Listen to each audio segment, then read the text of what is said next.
আমাদের শিক্ষাটাকে ইসলামীকরণ করতে হবে, কোরআন হাদিসের মৌলিক শিক্ষা বাধ্যতামূলক করতে হবে, নতুবা ভালো মানুষ তো পাবেন না। ভালো মানুষ তৈরি করতে অবশ্যই আমাদের দেশের সন্তানদেরকে কোরআন হাদিসের মৌলিক শিক্ষা শেখাতে হবে, পরকালের ভৌত বিশ্বাস জাগাতে হবে। আজ আমাদের দেশে বিজ্ঞান পড়ানো হয়, কিন্তু কোরআনিক সায়েন্স, আল্লাহর কোরআনের বিজ্ঞানটা পড়ানো হয় না। হয়? কথা বলেন। আমাদের চাওয়া পাওয়া, ইসলামপন্থীদের চাওয়া পাওয়া খুব বেশি না।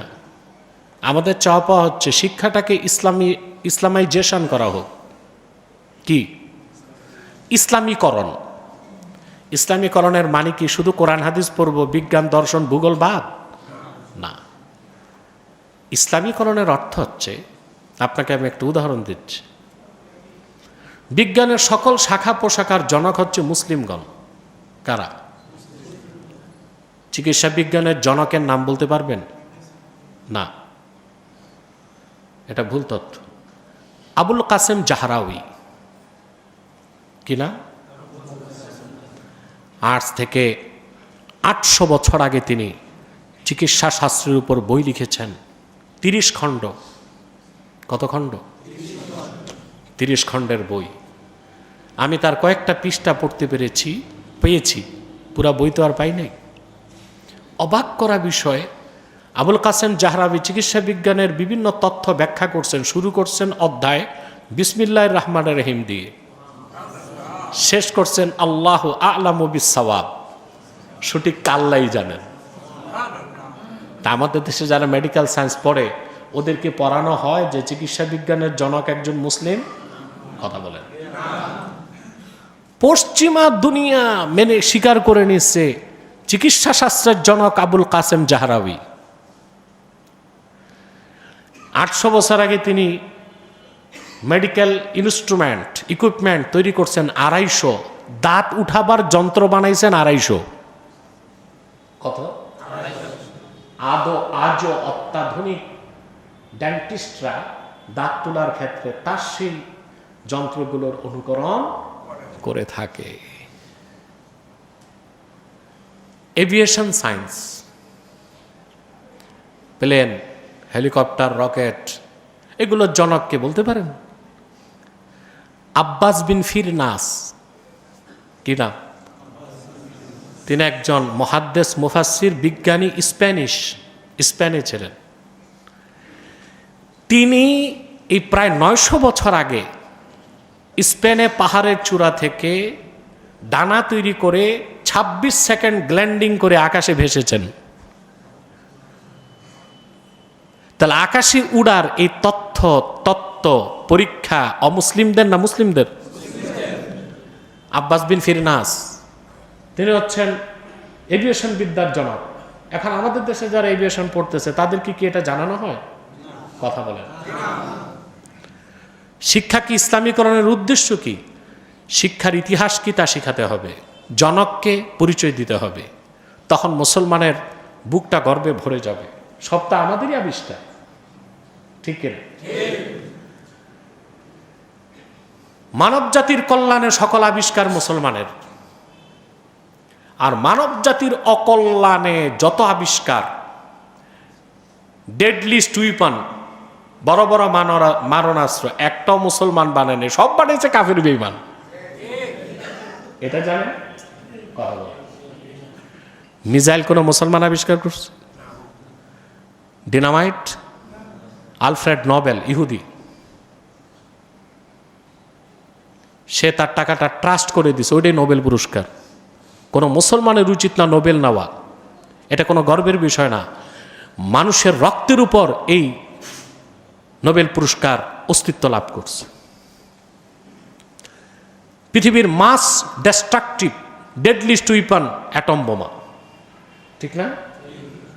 এটা সূত্র আবিষ্কার করছে আইনস্টাইন, E=mc²। সূত্র থেকে বোম বানিয়েছে ওপেনহাইমার। কে বলেন? দোনোটাই ইহুদি, দোনোটাই।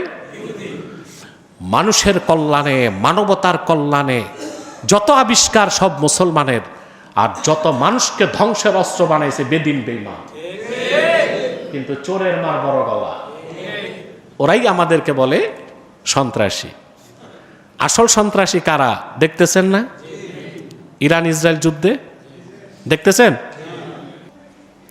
বলছিলাম শিক্ষাকে ইসলামাইজেশন করতে হবে, আমাদের শিক্ষাটাকে ইসলামীকরণ করতে হবে, কোরআন হাদিসের মৌলিক শিক্ষা বাধ্যতামূলক করতে হবে, নতুবা ভালো মানুষ তো পাবেন না। ভালো মানুষ পাবেন? পাচ্ছেন? কথা বলেন। এই যে দেশে যত অরাজকতা, এখন অ্যাক্সিডেন্ট বেড়ে গেছে, এগুলোর মূলে হচ্ছে কি? দুর্নীতি। বাস ড্রাইভার যারা লাইসেন্স পায় না, ঘুষ দিয়ে লাইসেন্স নেয়। আগে এক যোগাযোগ মন্ত্রী ছিল, এখন জেলে আছে। এ ভদ্রলোক বলছিল ড্রাইভার হওয়ার যোগ্যতা কি? ড্রাইভার যদি এতটুকু চিনতে পারে কোনটা মানুষ, কোনটা গরু, কোনটা গাছ, সে ড্রাইভার হইতে পারবে। আহা, এটা ড্রাইভারের যোগ্যতা, কোনটা গরু, কোনটা মানুষ আর কোনটা গাছ। এটা যে বুঝতে পারলো সে কি হতে পারবে? পড়াশোনা লাগবে না। এই জন্য আমাদের 9 দিনে ঈদের ছুটিতে 250 মানুষ দুর্ঘটনায় মৃত্যুবরণ করেছে। এটা দুঃখজনক বিষয়। দৌলদিয়া পদ্মায় যে বাস, ওটা ড্রাইভার চালাচ্ছিল না, হেল্পার চালাচ্ছিল। তো এটা দেখার দায়িত্ব কার? পুলিশের, অথরিটির। তারপর কতগুলো পরিবার নিঃস্ব হয়ে গেল, অসহায় হয়ে গেল। প্রত্যেককে তো 1 কোটি টাকা করে দেওয়া দরকার। কত করে দিছে? 25,000। হ্যাঁ, 25,000 না? ড্রাইভারের শাস্তি হওয়া কি উচিত?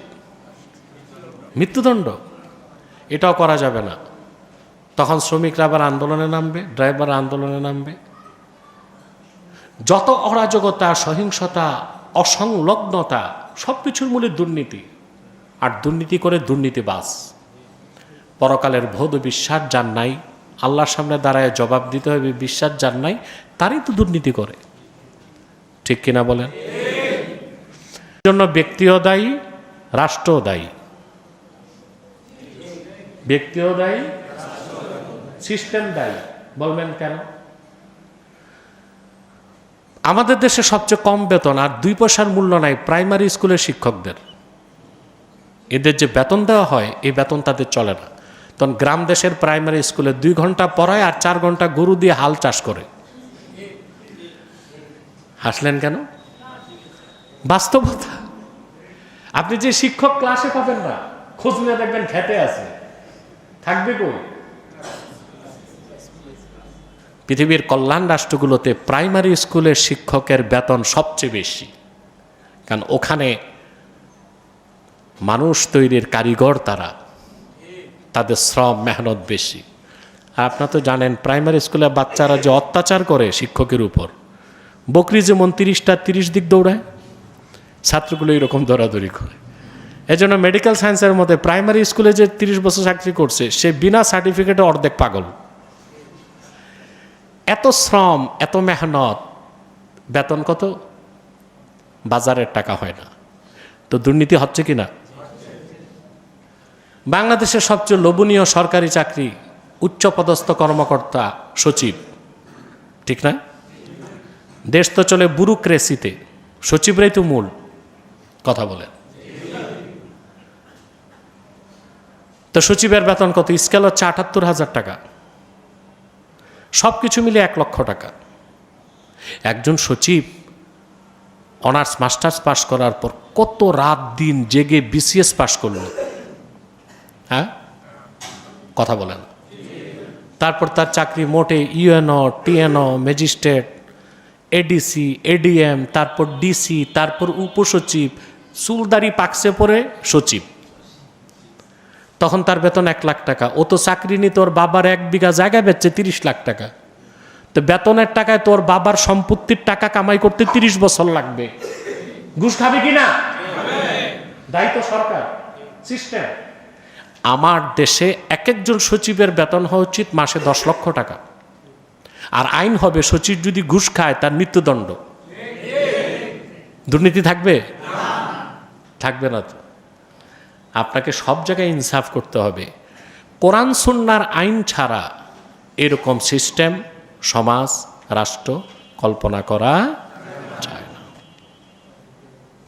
তো ভালো মানুষ তৈরি করতে অবশ্যই আমাদের দেশের সন্তানদেরকে কোরআন হাদিসের মৌলিক শিক্ষা শেখাতে হবে, পরকালের ভৌত বিশ্বাস জাগাতে হবে, ভৌত বিশ্বাস জাগাতে হবে।